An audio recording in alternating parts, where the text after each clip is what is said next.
Good morning, YouTube. Warbles on a lot here.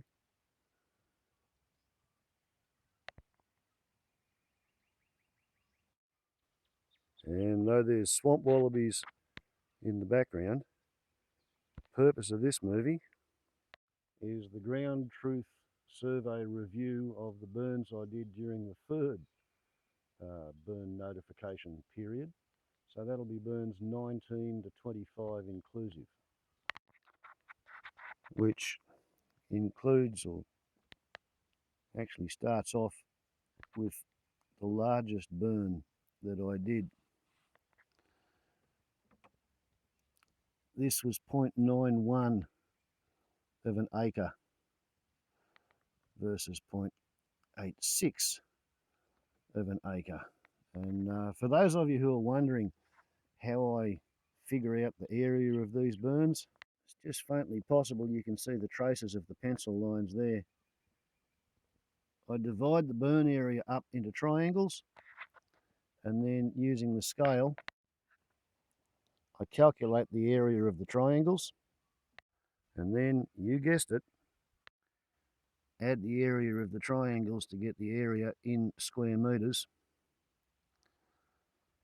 And then I've got a metric conversion calculator which turns square metres into acres.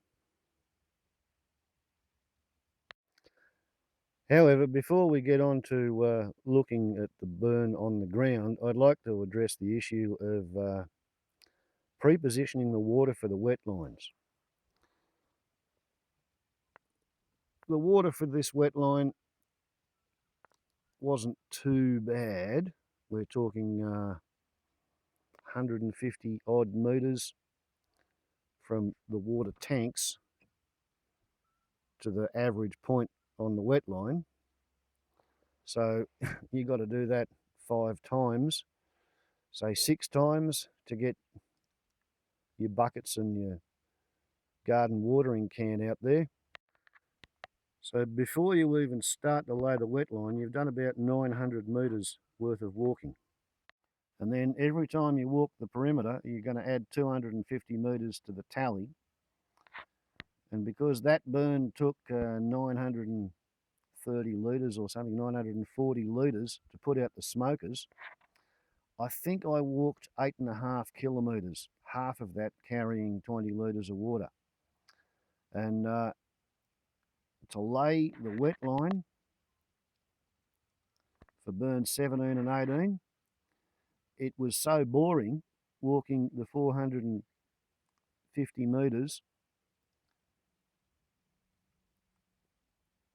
per trip. I actually put a radio in a backpack and I listened to the local ABC radio while I was carrying the buckets to pre-position them. So it was fairly obvious that with burns 19 and 20, or burn 19 as it was on the plan, I was going to have to come up with something to take the strain off the pilot's ankle and the nurse's bad back. I can't get away from hand positioning the full buckets of water around the wet line so that as the watering can is exhausted, and just for the record, you can see how I've drilled out every second hole in the rows. I think it's drilled out to 3/32 of an inch. It means I can put quite a heavy trail of water on the ground, dependent on the angle of the dangle of the can and the pressure of the head above the rows. But to pre-position those buckets, I wanted to be able to take a load of water from here at the buoy walls in the clearing, and ideally start filling up the buckets somewhere around here, and then carry the buckets around the perimeter, and then bring another load of water up to here and put the rest of the buckets on the wet line. So, Fruit Loop, what do you think I used? It was suggested to me that I could use my wheelie bin, but I didn't think the undercarriage would be up to the task. Plastic. And I didn't even think the wheelie bin would like it if I put it onto my trailer and tied it in the centre with ropes, and then towed it overland to the spot required. I figured putting an old tin bath would probably spill 3/4 of the water before I got there as well. And then I remembered that on one of the trips from the dump, I came home with a black plastic 100-litre water tank made, I'm pretty sure, to fit underneath the floor of a caravan. I brought it home with the idea that it might be good to go with a solar hot water system. It appeared to be patent, i.e. watertight, and it had a screw bung on one of the two pre-moulded sites, and a fairly standard bit of hillbilly plumbing was able to connect a piece of garden hose to the main tank outlet. There was one blind threaded pickup on one side of it, and there was another which had been drilled out. The easiest way to seal that I could think of was to use marine araldite, epoxy adhesive, waterproof, and just cement a bolt in place. It's never leaked. And as I'm sure the more experienced of you can imagine, the only real issue was to make sure that I could get air to come out of the tank as the water was going in, and then let air go back into the tank as the water was coming out, assuming that I'm going to use gravity to drive the water where I want it to go. To that end, I drilled out the hole as big as I could get it, while leaving space to put cutouts for 4 quadrants of a equivalent of a single 1/4 inch hole, so that air could move out around the funnel nozzle, thus allowing water to flow in as fast as I could pour it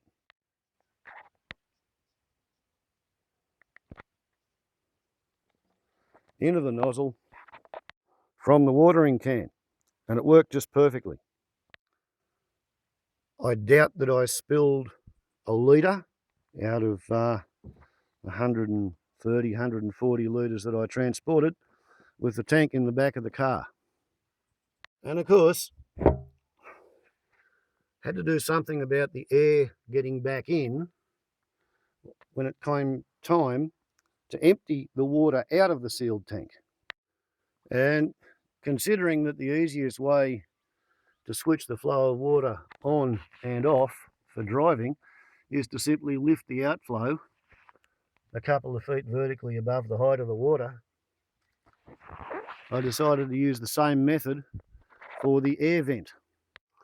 Commencing with another screw plug, just like the one that keeps the water in, drilled a hole in that, used more of the marine araldite epoxy adhesive to hold in some of the outer casing of a 240 volt power cord.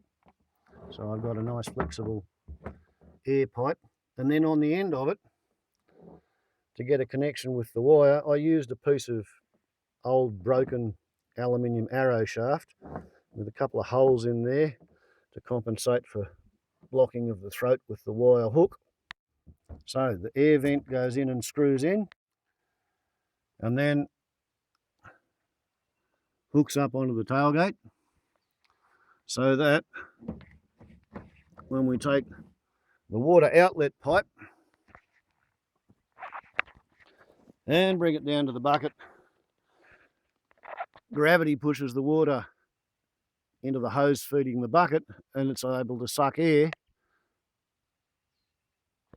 through the vent pipe. Because with 90 litres of water in the tank, 45 litres is above the level of the outflow. To retrieve the second half of the water from the tank, we take a block of wood and use it as a chock secured I don't know whether you're going to be able to see that. Yeah, there you go. By the geometry of the anti-slosh baffle, which is moulded into both the top and the bottom of the tank. And by the time you've only got that much water left in the tank, there's no particular drama in picking the tank up, lifting it out, holding it in a vertical position, and I was able to use it to put 90 litres in and get 90 litres out. It saved an awful lot of walking. Hello. Gonna go and hide in the shade, are you? Suppose you'd like to eat something, would you? Hello. There you go.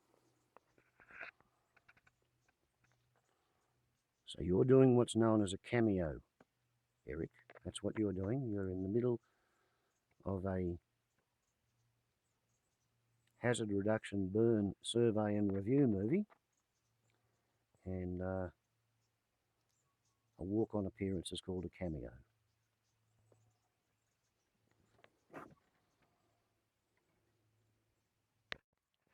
Is that nice and cute? Anyway, mate, I'll just leave the movie on pause while I walk up to here, and then we'll do a burn survey. Make sense? Huh? Is that okay? Yes, you can't hit the camera. Okay. That's a boy. You know what they say about wildlife? If you've got it, show it. This is Dogface, that one. Right, after a brisk 450 metre walk uphill, we are now here. And I have a bit of a confession to make. At the very end of the last burn survey movie, I did a walk around with the camera going along that side of the burn. In actual fact, I had a wind from there when I was lighting it up, and I lit this edge up, and then we got the wind shift just after I got to there, and I came down. So that was how I actually lit it up. Somehow I got all confuzzled after something like an hour of recorded footage. So this time I had a wet line along here and back to there. I had backpacks here and here, and of course I secrete my spare bottles of drip torch fuel at the backpacks, and I like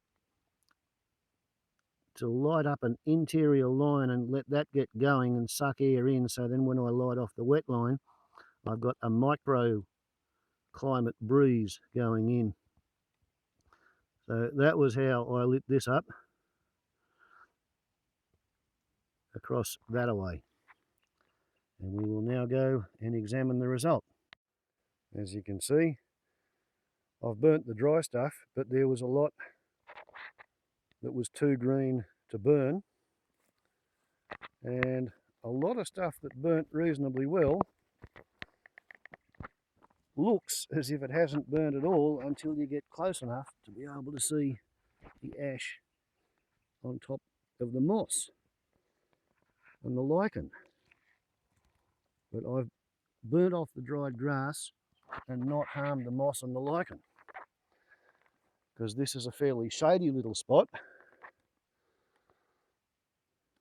and in winter it stays quite moist.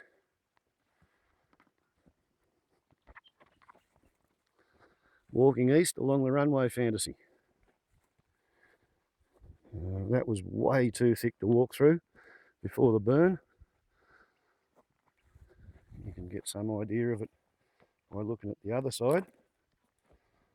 Although this side over here did not get burnt in 1998, so it's possibly not as thick as this, which did get burnt in 1998, because burning actually fertilises most of the Australian landscape if it's done at the right temperature and the right time. So I'm expecting that a lot of the trees and scrub will die off, and I'll get better regrowth of grass, and more kangaroos will want to come up and live here. And if I was a kangaroo eater, that would be, you know, good eating. But it's how Australia has been managed. You don't clear it with chainsaws and bulldozers, you clear it with a fire stick. Not entirely certain what's wrong with this box tree, but although it's a single growth sapling, having appeared since I paid to have this airfield fantasy bulldozed in 1990, something's obviously taken over and gone cancerous where it should have leaves, and it's spreading up the tree.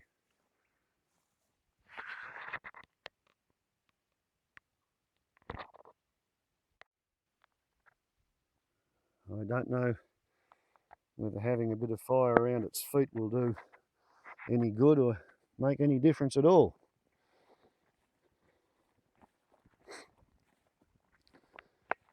Once again, this was a 2-day burn, because when the drip to its fuel runs out and it's dark and it's cold, you just can't get it to light up with a cigarette lighter.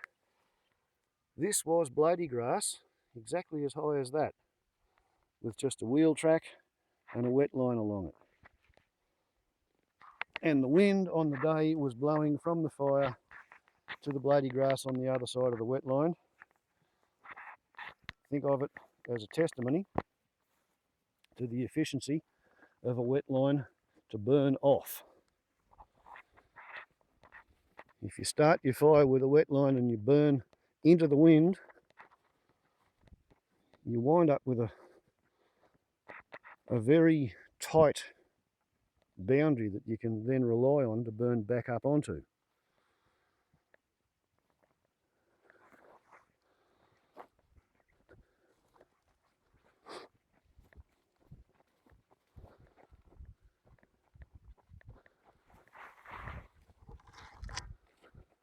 Okay, so we are now here. I'll just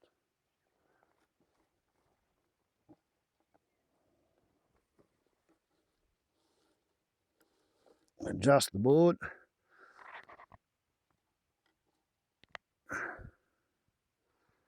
Get lined up, and there we are there, having just walked along there and looked at all that country in there. Further up that way we have blady grass.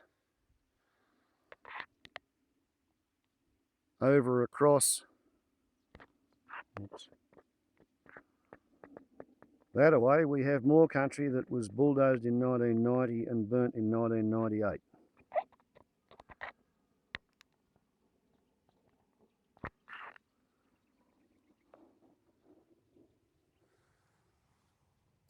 So we now go down and see where it linked up with burn 17 and 18.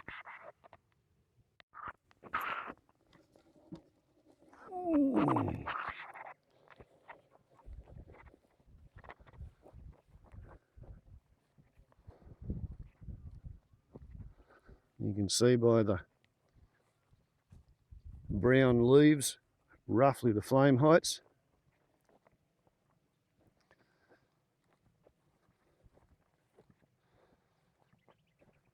This was a couple of weeks ago, so there was a fair bit more soil moisture than there is now.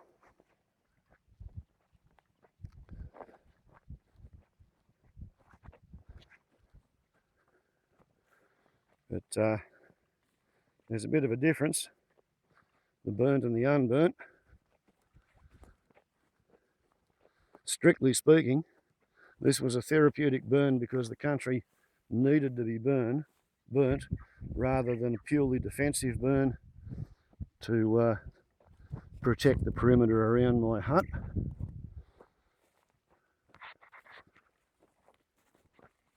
My theory is I've got about a 10-year project ahead of me. If I got 6.7 acres burnt, I've got 93 acres to go. And all the country I want to burn is thicker and trickier than this. I'm just showing you that we did get some fairly intense fires going on here.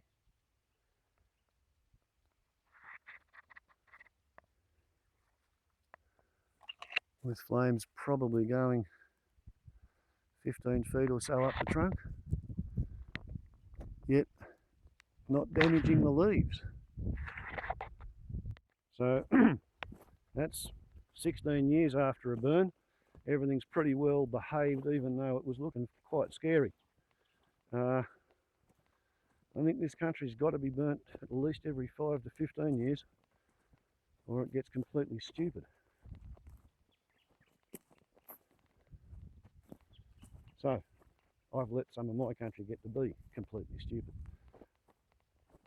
Therefore, my penance is that I spend the next 10 years doing micro burns, trying to bring it up to standard. Okay, so here we are at the bigger of the two prefabs.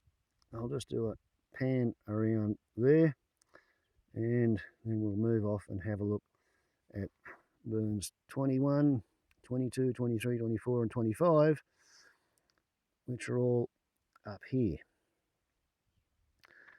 Strategically, although they're trickier, that's much more important to me than trying to extend this perimeter along here.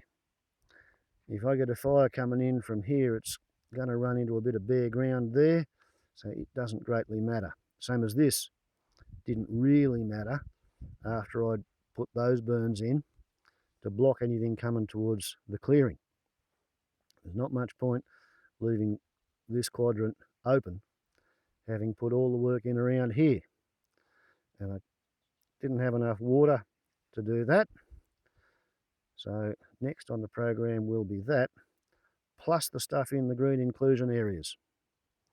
Okay, up. And we see the prefab number 1, prefab number 2, and then we have a pan across 19 and 20, coming to the 17-18 border, and that's burn 18.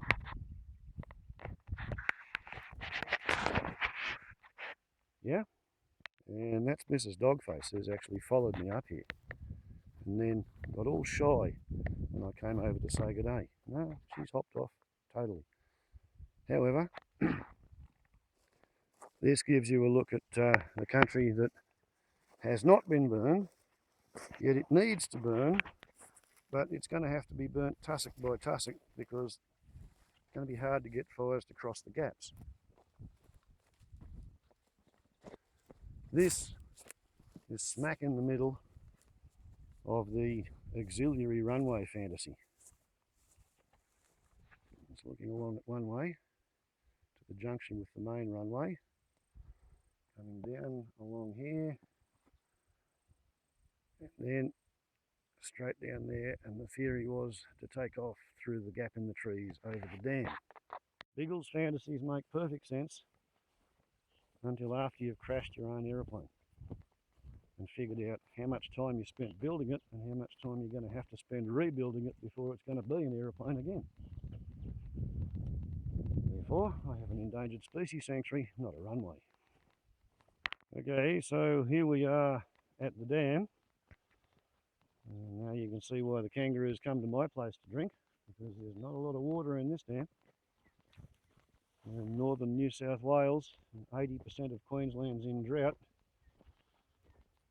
Soil moisture profile here is down to 2.75 inches. Not looking good. Although, on the bright side, the Bureau of Meteorology announced a couple of days ago that the likelihood of an El Nino drought has just dropped from 70% to 50%. So let's hope they're not saying that just to try and make the markets feel better. All right, so here we are on the dam wall, and burn 21 came up here down there and back up along here. And then burn 21 on the 24th of July, burn 23 was on the 29th of July. So I let it dry out for 5 days, and then had another go at the inclusions which didn't light up the first time. Okay, as is our custom, on the right there we have an old burn, burn number 6. On the other side of the wet line, or Wallaby line, we have burn 21.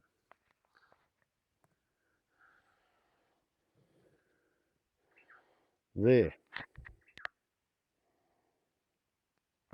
So, following the boundary of the burn that away, we will wander down along that edge and come back up following the same track that I lit the burn up. So that did burn hotter and fiercer and drier than that, no doubt, because the burns were probably 6 weeks apart. And the second burn, this one here, more recent burn, everything was drier, owing to the extra frosty mornings and days without rain.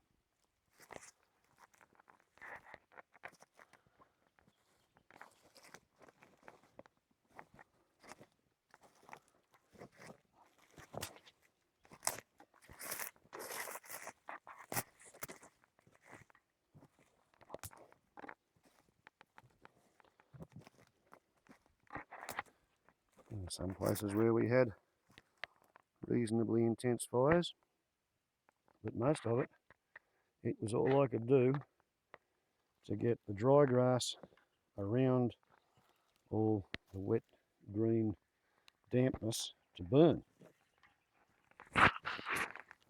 It just didn't want to, you know, like it took repeated ignitions to get all that to go off.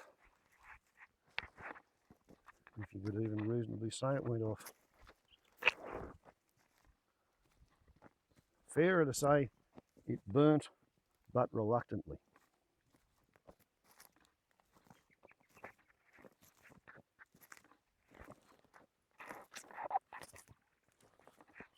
There's some of my drip torch line along there. And that was actually a smoker that required some water on it the following morning after burn 21.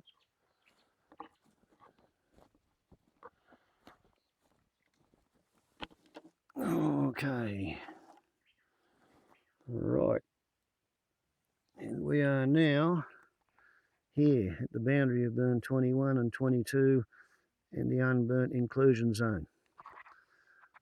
So looking down that Wallaby track there, that's what I anchored the burn on. Wet line up the centre of the track, ignition off the right hand edge. As I said, a lot of it really did not want to burn. You've got to look very closely to see that, yes, that has been burnt, that has been burnt, that has been burnt.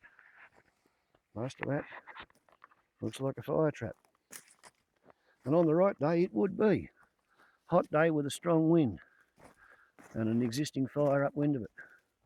Preheat the fuel and that'll go off. Scarily, that will go off. But it's in a gully. It's in the early morning shade. And, well, these Melaleuca bushes or shrubs, they all appear to be coppices where somebody has probably used a bullock team to drag a heavy log or something over it. Maybe these were cleared in the 50s, but I don't think so. I think this is a relic of a much earlier occurrence.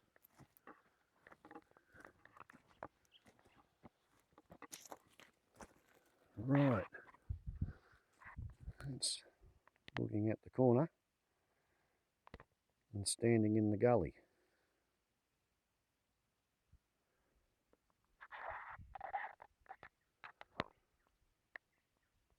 So it might not look like it's been hazard reduced, but that was all up to knee high. It was like this.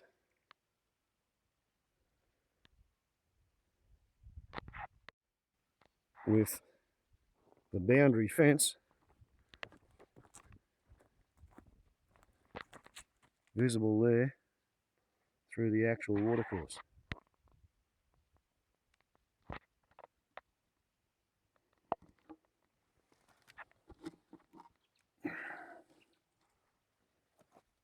So we are here, and then of course I lit up along that line burning up the hill, meaning that when we rotate the ground and look up along the line of the burn, we're looking straight up there.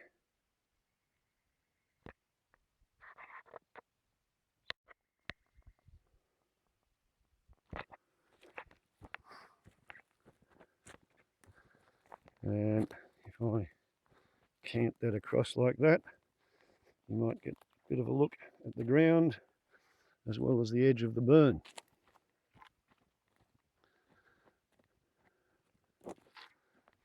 Lots of grass has been done away with,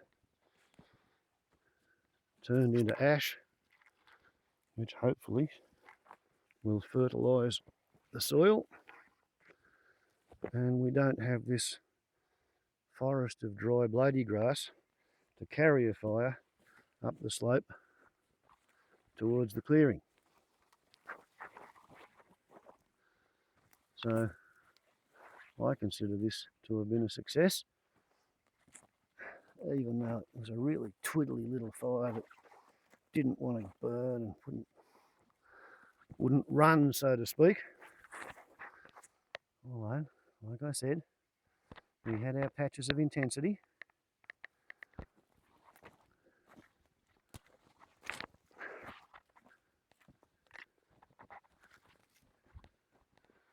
Right, bringing us back to the dam.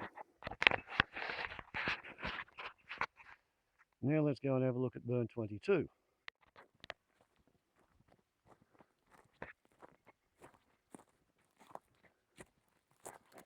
Hello? What you doing? Yeah, what you doing? You're just watching. You're just watching. Wildlife. If you got it, show it. Flaunt it, perhaps. Okay. So, we're back to the junction of burn 21 and 22. Now, 22 was a burn that I put up 3 movies about. One on the preparation, one with a head camera for 27 minutes or something while I used up 2 1.25 litre bottles of drip torch fuel. And then another one where I sort of stood over about here looking in at the Xantheria's candling, and then came over here and walked through the candling Xantherias talking to camera. Bit of a smart ass, but you know, you get that when you're on my channel. So anyway, we've already been for a walk down there looking at how we lit up, or how I lit up burn, what was it, 21, and I started lighting this one with a wet line along there. So we'll have a bit of a look at this, which worked out quite well, even if I do say so myself, because it had a lot of potential to go wrong, more or less because it hadn't been burnt for so long. Here's the edge of the burn here, and there's a lot of really old, some dead, some sick, all of them multiple tubular regrowth trees, and I just didn't want the trees to light up and candle. So I applied all the lessons that I'd learnt On burn 16, the 1,070 litres, where it used 940 litres to put out the smokers the next day, to prepare these trees to be burnt around. So you can see I've got in there and I've used a rake, and I've raked away the leaves and the sticks and the grass and everything that would normally smoulder up here and catch this bark on fire. And after putting a hand line around the tree, I also gave it a wet line, up to about mid-chest height on me.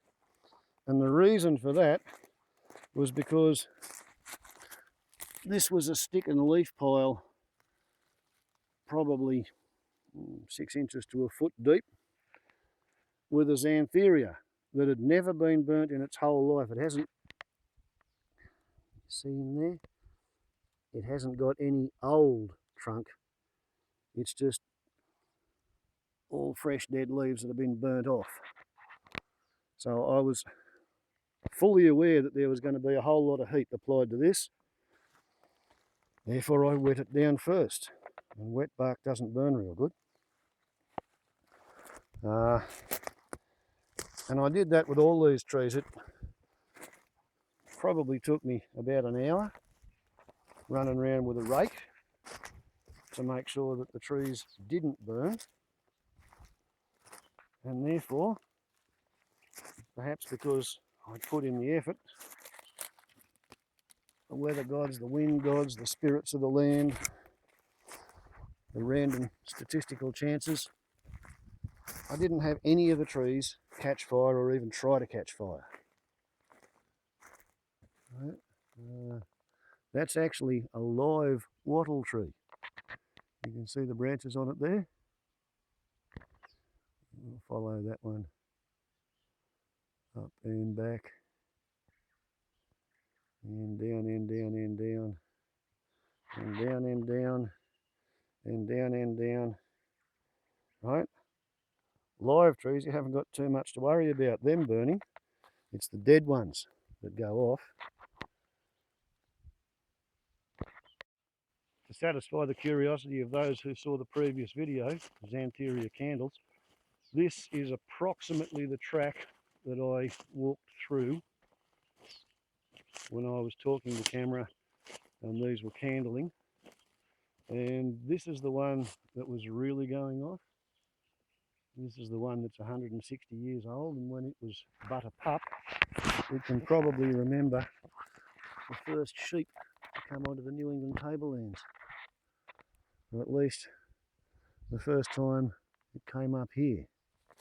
It's within living memory of that grass tree. So, a bit of an unconventional transect.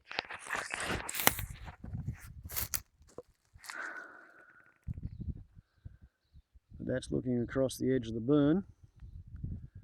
And this is the Wallaby camp area, which I left unburnt. Technically, because it's got a fence and unburnable farmland on the other side of it, so therefore it didn't need to be burnt. And tactically, because if this old dead tree had lit up, I'm pretty sure it would have fallen on the fence. So therefore I just burnt around that area, and that meant that I was able to not burn the Wallaby camp and the kangaroo camp, because once again it's protected. I didn't want to burn the trees that are in it.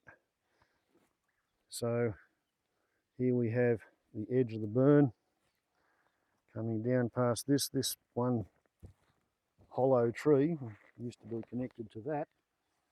There's my hand line. There's the ash line from the fairly intense fire. This one didn't burn because it was solid. I gave it the chance to burn, but it didn't want to. The roots over here, yep, down there into the ground, they had a good go at burning. and this took probably 50 to 70 litres, another 20 litres or so over there. But that was really the only smoker area that I had difficulty with. Following the kangaroo track into the Wallaby camp, or kangaroo camp, and here we see the kangaroos' summer day camp. Hasn't been swept and used for a while. In fact, the feral rabbits have been digging up that one. But rather than do the kangaroos out of their summer day camp, I just left all that there. On the other side of this little unburnt enclosure, I've got my driveway, which is crushed basalt. It doesn't burn too readily. So I figure with all this burnt area between me and the driveway, I can afford to leave the kangaroos their Wallaby camp.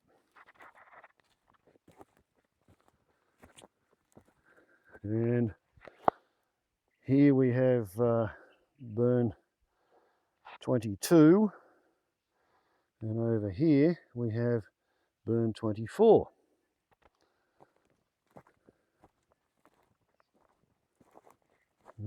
Actually, I think it might have gone on this side of the tree. Yep.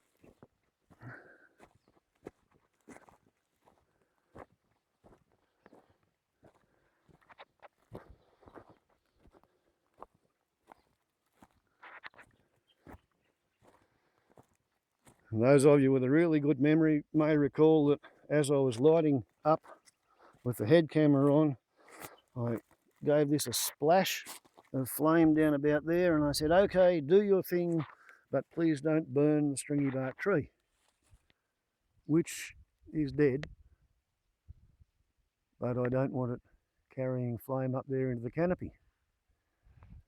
And so, as per request, funny thing about having a powerful God theory, all you got to do is ask nicely.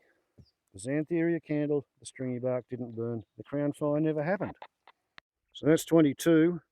23 was on the same ground as 21. 24, I decided to get rid of all of that stuff that's been whippersnipped and probably wouldn't burn too well, but I just didn't want to keep it there for a hot stinking summer day with a wind behind it. You know, like that's a pretty narrow perimeter without burn 24.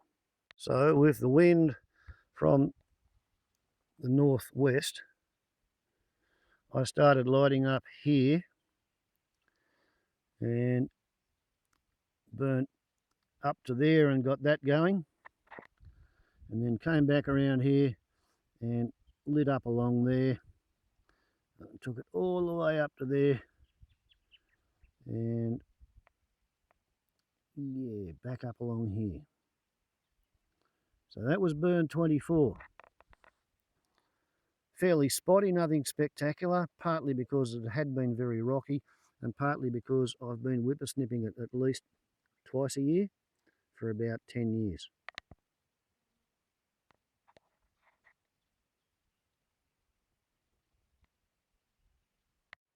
So with one edge along there, coming across there,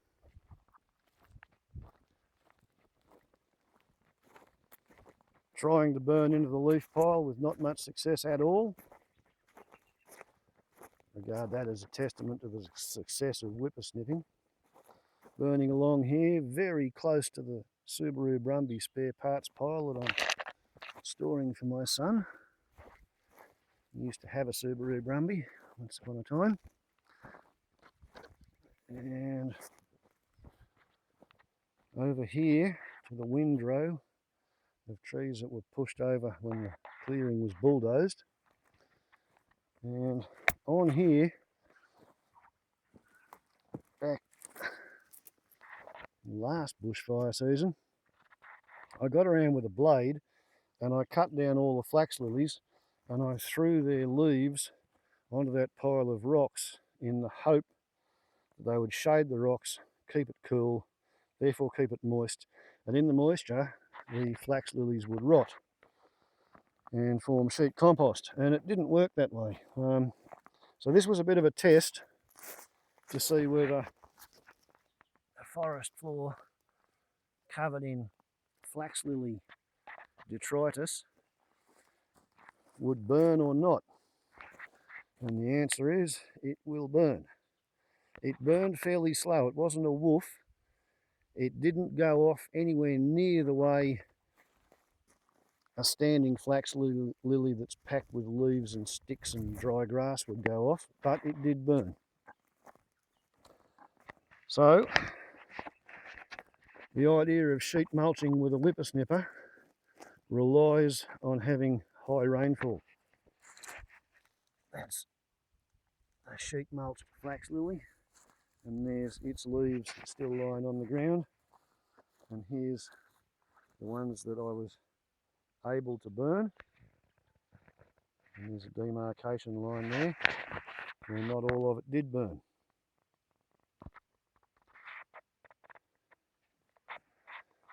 So it's all a bit of an experiment.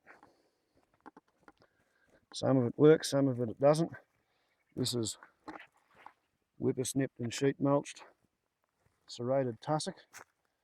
I didn't try to burn on this side of that tree. I lit up along there and did individual light ups all through here. Most of this done under a head torch and seeing how far I could make the drip torch fuel last.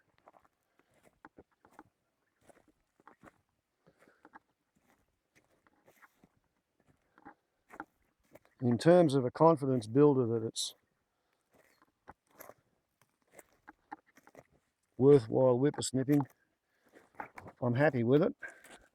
In terms of absolute hazard reduction burn, I kind of wish more of it had have gone off.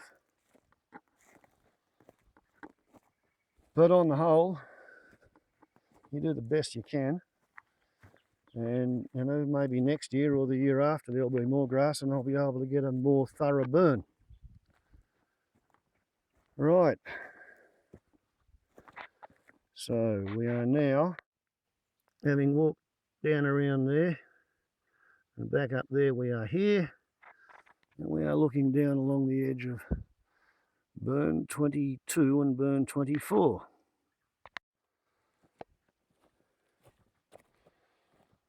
'24, '22. Walking the Wallaby track. Remains of the hand line when I was originally containing burn 22, and this was pretty much the only threatened smoker on this whole burn, situated on a hollow tree that was last burnt in 1958. So we come down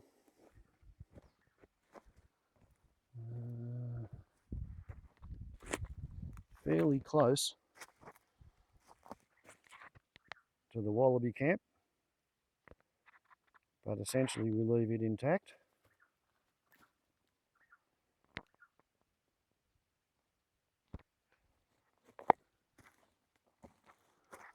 And we have a burn here. And we run up this little Wallaby track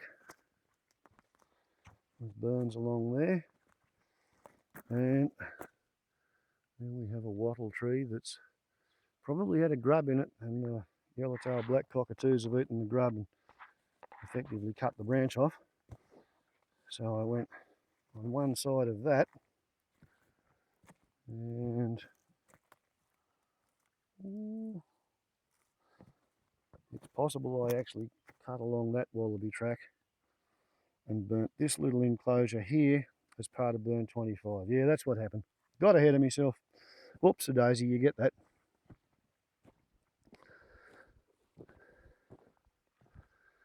So yeah, there we see burn 24,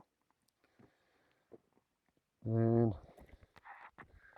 here we have a backpack and a bucket and a hoe, probably a World War II entrenching tool. And here we have burn 25, which was kind of a funny shape, really, because I started burn 25 over here in the clearing. Would have liked to have burnt that one, but there are some things it's not a good idea to burn around, if you know what I mean. Drums of hydrocarbon. But all these flax lilies and tussocks of grass in the clearing.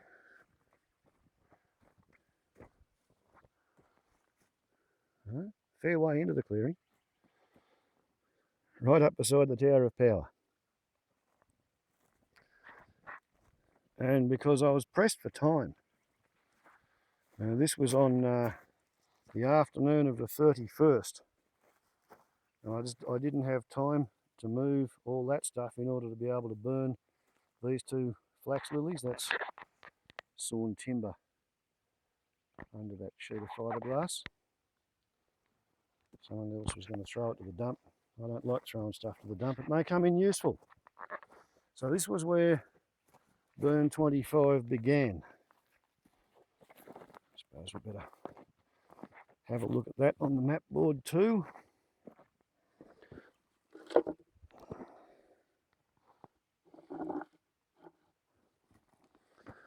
So burn 25 began here. Cleaned out that stuff along there, got the little triangle between the two arms of the driveway, and whereas that had been along there, I came off probably 10 yards or 5 yards further down the hill and burnt around that little enclosure down to the fence, along the fence, back up the driveway. So there we have the start of it and the driveway.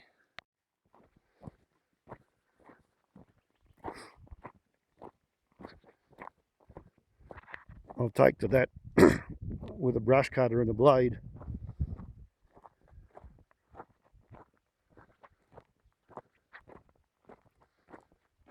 And we have a little triangle between the driveways.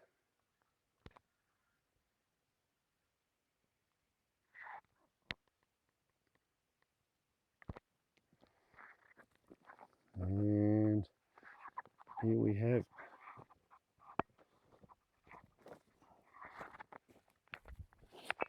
the edge of the burn. This time going under the fallen wattle tree branch, which it appears the wind has since moved because it didn't burn when that burnt.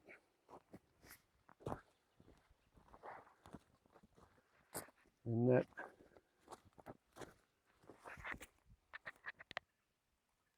that's the Wallaby track wet lining burn 25. Whereas this was the wet line bordering 24. You wouldn't have much hope of figuring this out without a map. The only way to have an accurate map is to do a survey. So, once again, I had to protect the trees. This particular tree, which was actually the first one that drew my attention to the phenomenon of radial regrowth, very dead, very hollow inside, but it's still got leaves on it, it's still alive. It's still doing all the things a tree can do. And if it caught fire, it would probably have burnt for days. And I couldn't afford to let it burn for days because by midnight, I had to have the fire extinguished. So, I put the board down there, compare the board to the size of my foot. You can see I've given it about a 3 metre hand line around the tree. The base of that melaleuca burnt pretty well. And this was where I did most of the digging the following morning, digging and watering to put out the leaf pack.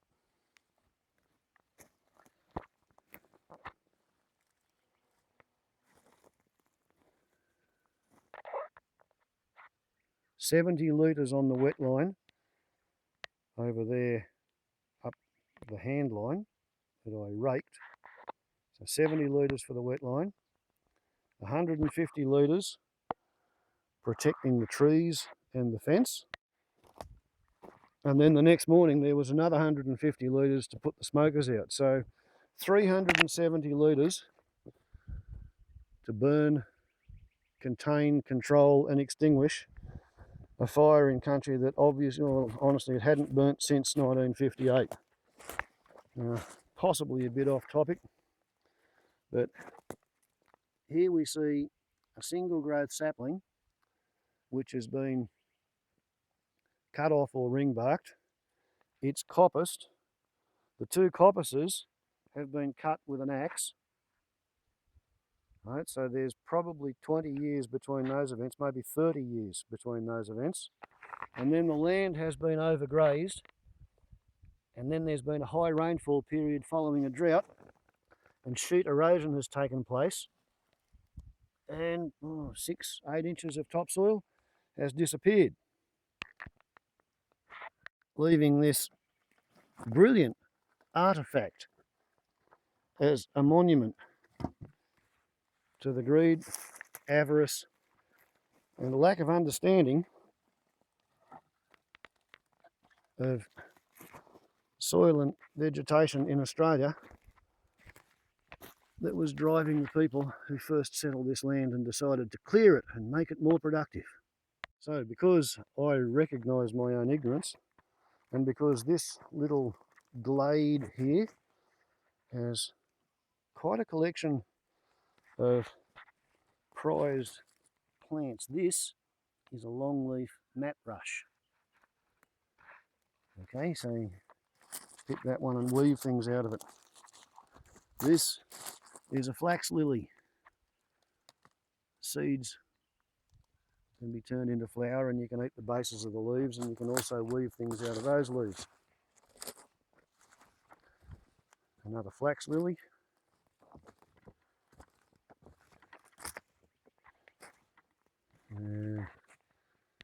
There we have a heath plant. We have another heath plant. Heath plants grow berries. There's a longleaf mat rush. And down there we have Trachymean incisor, wild native parsnip, which according to the textbook is one of the best value human feed plants there is. Here we have spinifex, highly flammable, very difficult to whippersnip because it's so tough, but the resin can be used as a glue. So therefore we have a wetline defended hand line to make sure I didn't burn any of that. Coming down onto the 1920s vintage fence, which is completely rotted off from the ground and held in place by the odd star picket. Not a bad effort, I reckon, keeping that in control on the last day of the notification period. And when I lit it up, we are here, by the way. When I lit it up on Thursday afternoon, the wind was forecast for 50 kilometres an hour for the Friday morning. So I really couldn't afford to leave anything burning, particularly as we'd entered the Bushfire Danger season, so I would need a permit to have a fire. And of course, as often happens, there's a lot of people who find themselves confronted by the fact that the permit season has started or is about to start. So a lot of them tend to get in a hurry and they get somewhat flustered and they go off and they light stuff up a couple of days before the permit season starts, and some of them actually light one end of the paddock before thinking about how they're going to put it out when it gets to the other end of the paddock.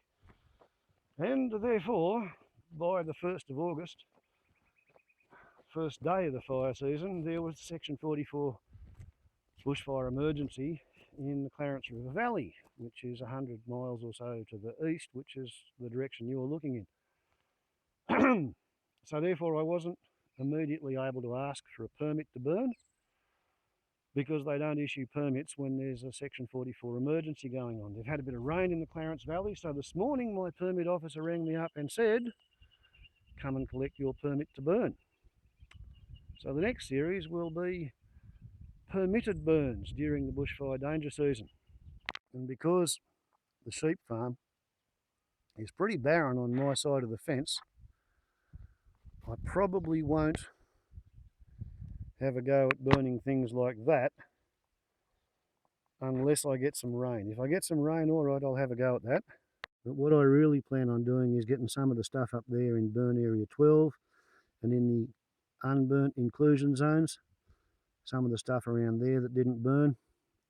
I wouldn't mind burning across here because I can definitely contain that, but I'm going to need more water before I take that on, and I would need quite a lot of rain before I decided to go out into that country, because I've only got about 5,500 litres, maybe 6,000 litres of water left, having used something in the order of 3,500 or 4,000 litres, mostly for the wet lines, but I suppose I have used 1,300 to 1,500 litres putting out smokers the day after, or the day after, the day after, even the day after that on burn 16. It really took it out of me.